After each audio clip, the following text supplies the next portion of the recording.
ഞാൻ മാന്യമായിട്ട് ജീവിച്ചുകൊണ്ടിരുന്ന ഒരാൾ ഇപ്പോൾ വാടക വീട്ടിലാണ് ഞാൻ താമസിക്കുന്നത്. എൻ്റെ അവസ്ഥ വളരെ മോശമാണ്. ഇനി എവിടെ എന്ത് ചെയ്യാനോ എവിടേക്ക് ഇനി മുട്ടുകുത്തി മല കയറണേ ഞങ്ങൾ കയറാം. ഇതിനു വേണ്ടി ഓക്കെയാണ്, ഞാൻ തയ്യാറാണ്. മൊത്തം കാട് പിടിച്ച് നിറച്ച് കാട്ടുമൃഗങ്ങളാ. നമുക്ക് അങ്ങോട്ടൊന്നും അടുക്കാൻ പറ്റില്ല. ഇനിയിപ്പോ അതിനുള്ളിൽ ആനയും കൂടി വന്ന് കയറാനുള്ളൂ, ബാക്കി എല്ലാവരും ഉണ്ട്. പറഞ്ഞത് ഞങ്ങളത് ഏറ്റെടുത്തു എന്ന് പറയും. അത് ഞങ്ങളുടെ ഈ വിഷയം ഏറ്റെടുത്തു എന്ന് ഞങ്ങൾ നേരിട്ട് പറഞ്ഞോളൂ.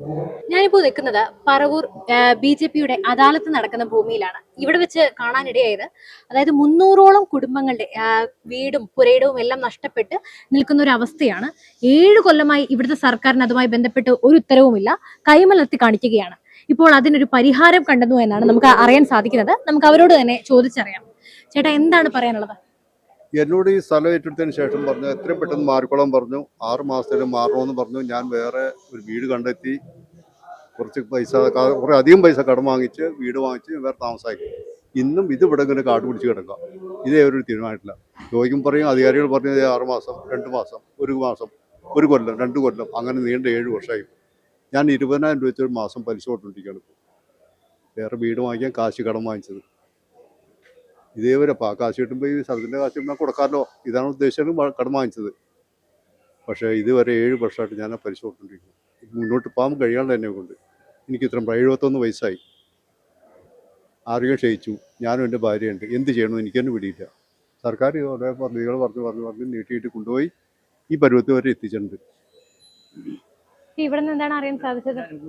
അനുകൂലമായിട്ടൊരു റിപ്പോർട്ട് കിട്ടിയിട്ടുണ്ട്. ഞങ്ങൾക്ക് ഇവിടെ വന്നപ്പോൾ അനുകൂലമായ റിപ്പോർട്ട് അവർ ഏറ്റെടുത്തു. കാര്യം എന്തായാലും അതിന് ഞങ്ങൾ തീരുമാനം തരാം, ഞങ്ങൾ ഏറ്റെടുത്തു തന്നെ പറഞ്ഞ് ഞങ്ങൾക്ക് മനസ്സിനൊരു സന്തോഷം. ഞാനൊരു വ്യവസായിയാണ്. അവിടുത്തെ വ്യവസായം പൂട്ടിയിട്ട് 6 വർഷത്തോളം പൂട്ടിയിട്ട് ഇപ്പം കാശ് തരും, ലയം കട്ട് ചെയ്യും, നിങ്ങൾ വാഹനങ്ങളൊക്കെ വിറ്റ് കാര്യങ്ങളൊക്കെ അവസാനിപ്പിച്ചോളാം, എല്ലാം വിറ്റ് പണിയിലെ വാടക വീട്ടിലാണ് താമസിക്കുന്നത്. ഞാൻ മാന്യമായിട്ട് ജീവിച്ചുകൊണ്ടിരുന്ന ഒരാൾ ഇപ്പോൾ വാടക വീട്ടിലാണ് ഞാൻ താമസിക്കുന്നത്. എൻ്റെ അവസ്ഥ വളരെ മോശമാണ്. ഇനി എവിടെ എന്ത് ചെയ്യാനോ എവിടേക്ക് ഇനി മുട്ടുകുത്തി മല കയറണേ ഞങ്ങൾ കയറാം. ഇതിനു വേണ്ടി ഓക്കെയാണ്, ഞാൻ തയ്യാറാണ്. ഈ ഗ്ലോബൽ സിറ്റിയുമായിട്ട് ബന്ധപ്പെട്ട് 360 ഏക്കറോളം അവർ ബ്ലോക്ക് ചെയ്ത് വെച്ചിട്ടുണ്ട്. ആ ഭൂമിയിൽ നമുക്കിനി ഒന്നും ചെയ്യാൻ പറ്റില്ല. ഇതുമായിട്ട് ബന്ധപ്പെട്ട് ഒരു 300ഓളം വീട്ടുകാരും ഉണ്ട്.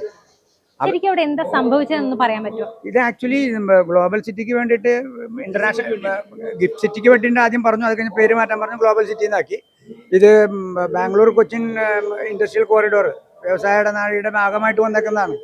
ഇതുപോലെ തന്നെ നമുക്ക് നമ്മളോടൊപ്പം കണ്ണമ്പ്രയും കഞ്ചിക്കോടും ഒക്കെ എടുത്തതാ. അവരുടെയൊക്കെ പണി തുടങ്ങിയിട്ട് 3 കൊല്ലം മുമ്പ് അവരുടെ പണി തുടങ്ങി. എല്ലാം നമ്മുടെ ഇവിടെ പൈസ പോലും തന്നിട്ടില്ല. പൈസ അഡ്കോന്ന് ലോൺ പാസ്സാക്കി ഇപ്പോൾ കിൻഫ്രയിൽ വന്ന് കിടപ്പുണ്ട്. ജസ്റ്റ് അതൊന്ന് A-Z പേപ്പർ വർക്ക് എല്ലാം കഴിഞ്ഞ് കിടക്കുന്നതാ. ഒരു സാങ്ഷൻ ചെയ്യാനായിട്ട് ഒപ്പിടാനായിട്ട് അവർക്ക് പറ്റില്ല.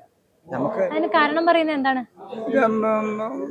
ഇവിടെ സെൻറ്ററിൽ നിന്ന് ഒരു സാങ്ഷൻ കിട്ടാനുണ്ട്. അത് കാരണമാണ് ചെയ്യാത്തതെന്ന് പറഞ്ഞത്. 4 കൊല്ലം ഈ സെൻറ്റർ ആ സാങ്ഷൻ ഉണ്ടായിരുന്നു. അത് ഫ്രീ സോണൊക്കെ ആയിട്ട് പ്രഖ്യാപിക്കുന്നത്. അപ്പോൾ അതിൻ്റെ ഉള്ളിൽ നമുക്ക് ഒത്തിരി വന്ന കമ്പനികൾക്ക് കുറേ ടാക്സ് ബെനിഫിറ്റും കാര്യങ്ങളും ഒത്തിരി കഥകളുണ്ട്. അപ്പോൾ അതുണ്ടെങ്കിലേ ഒരു അട്രാക്ഷൻ ഉണ്ടാവുള്ളൂ. അപ്പോൾ ഇവർ അതിനും കൂടി വേണ്ടി വെയിറ്റ് ചെയ്താൽ നമുക്ക് എന്താണോന്നറിയില്ല. വേണമെങ്കിൽ അവർക്ക് എടുക്കാം, പൈസ അവിടെ ഒന്നും എടുക്കില്ല. നമ്മളെ ബാക്കി നമ്മുടെ ബുദ്ധിമുട്ടുകളൊന്നും അവർക്കൊരു പ്രശ്നമൊന്നുമല്ല. ഒന്നും അവർക്ക് ഡസൻ മാറ്റർ, അത്രേ ഉള്ളൂ. ഈ പറയുന്ന 300 കുടുംബങ്ങൾ ഇപ്പൊ എന്താ അവരുടെ അവസ്ഥ എന്ന് പറയുന്നത്? വളരെ താമസിക്കുന്നവരുണ്ട്, ബുദ്ധിമുട്ട് സഹിച്ച് ഒരു വരുമാനം ഒന്നുമില്ല. കാട്ടുമൃഗങ്ങളുടെ ശല്യം സഹിക്കുക വയ്യ. മൊത്തം കാട് പിടിച്ച് നിറച്ച് കാട്ടുമൃഗങ്ങളാ. നമുക്ക് അങ്ങോട്ടൊന്നും അടുക്കാൻ പറ്റില്ല. ഇനിയിപ്പോ അതിനുള്ളിൽ ആനയും കൂടി വന്ന് കയറാനുള്ളൂ, ബാക്കി എല്ലാവരും ഉണ്ട്. ബാക്കി എല്ലാ മൃഗങ്ങളും. നമ്മൾ എറണാകുളം എന്ന് പറഞ്ഞാൽ ഇത്രയും വലിയൊരു സിറ്റിയിൽ ഇങ്ങനെയുള്ള ഒരു അവസ്ഥ നമുക്ക് ഈ ഭൂമിയുടെ സ്വഭാവം തന്നെ മാറിപ്പോയി. ഇനി ഞങ്ങൾക്ക് അവിടെ താമസിക്കാൻ കഴിയില്ല, ഒരു കാരണവശാലും പറ്റില്ല. ഞങ്ങൾക്ക് ഭൂമി കിട്ടിയിട്ടും കാര്യമില്ല. അതൊന്നും ഈ ഗുജറാത്ത് ഗിഫ്റ്റ് സിറ്റിനെ കുറിച്ച് അറിയാമല്ലോ അല്ലേ? അതിൻ്റെ ആ GST മതി നമുക്ക് ഈ കേരളം മൊത്തം കൊണ്ടു കിടക്കാൻ. കേരളത്തിൻ്റെ വീതം കിട്ടുന്ന GST മതി. വേറെ ഈ ഒന്നരാടം ഓരോ ടാക്സ് ഇങ്ങനെ ഹൈക്ക് ചെയ്ത് കൊണ്ടിരുന്ന ഒരു കാര്യമില്ല. ഇതൊന്നും ഇത് ചെയ്താൽ അത്രയും ഇഫക്റ്റീവ് സംഗതികളെന്ന് അവർക്കും അറിയാം. അത്രയും വരുമാനം കിട്ടും എന്ന് അറിവുണ്ടായിട്ടും അവർ ഒന്നും ചെയ്യുന്നില്ല എന്നല്ലേ ഒന്നും ചെയ്യണില്ല. മനസ്സിലാക്കാൻ സാധിക്കുന്നത്. നിസ്സാര ഒരു കാര്യം. എല്ലാം ഒരു 90% കഴിഞ്ഞു കിടക്കുന്നു. ലാസ്റ്റ് ഒരു സാങ്ഷൻ പൈസ അവിടെ വന്നിരിക്കുന്നു, തരില്ല. അപ്പോ ഇപ്പൊ ഈ ഒരു അദാലത്തിൽ നിങ്ങൾ ഇപ്പൊ പരാതി സമർപ്പിച്ചിട്ടുണ്ടല്ലോ. അപ്പൊ നിങ്ങൾക്ക് പ്രതീക്ഷയുണ്ടോ? നിങ്ങൾക്ക് ഇനിയൊരു ഇവിടെ ഇവർ അധികാരത്തിൽ വരുമെന്നോ അതുപോലെ തന്നെ നിങ്ങളുടെ എല്ലാ പ്രശ്നങ്ങളും തീരുമെന്നോ ഒരു വിശ്വാസം ഉണ്ടോ? അല്ല, പറഞ്ഞത് ഞങ്ങളത് ഏറ്റെടുത്തു എന്ന് പറയും. അത് ഞങ്ങളുടെ ഈ വിഷയം ഏറ്റെടുത്തു എന്ന് ഞങ്ങൾ നേരിട്ട് പറഞ്ഞു. അതുകൊണ്ട് വലിയ പ്രതീക്ഷകളാണ് ഞങ്ങൾ പോയി. ആശ്വാസമായി 7 കൊല്ലത്തിനപ്പുറം. ഇത് 2020 മോദിജി ഓണസമ്മാനമായിട്ട് കേരളത്തിന് പ്രഖ്യാപിച്ച പദ്ധതിയാണത്. ഇപ്പോഴും ഓണായിട്ടില്ല അവർക്ക്. 7 കൊല്ലമായിട്ട് ഓണമില്ല. ഓണത്തിന്റെ പേജ് കിരിക്കളയാന്ന് കലണ്ടറിലെ. എന്തായാലും ഇതോടെ ഈ 7 കൊല്ലമായി ഈ ഇത്രയും 300 കുടുംബങ്ങൾ കണ്ണീര് കുടിക്കുകയാണ്. ആ കണ്ണീര് ഒപ്പാൻ അല്ലെങ്കിൽ ആ കണ്ണീരിനൊരു പരിഹാരമായി ഈ അദാലത്തിലൂടെ സാധിക്കുമെന്നാണ് നമുക്ക് മനസ്സിലാക്കാൻ സാധിക്കുന്നത്. ക്യാമറമാൻ അഭിഷേകിനൊപ്പം അരുണിമ.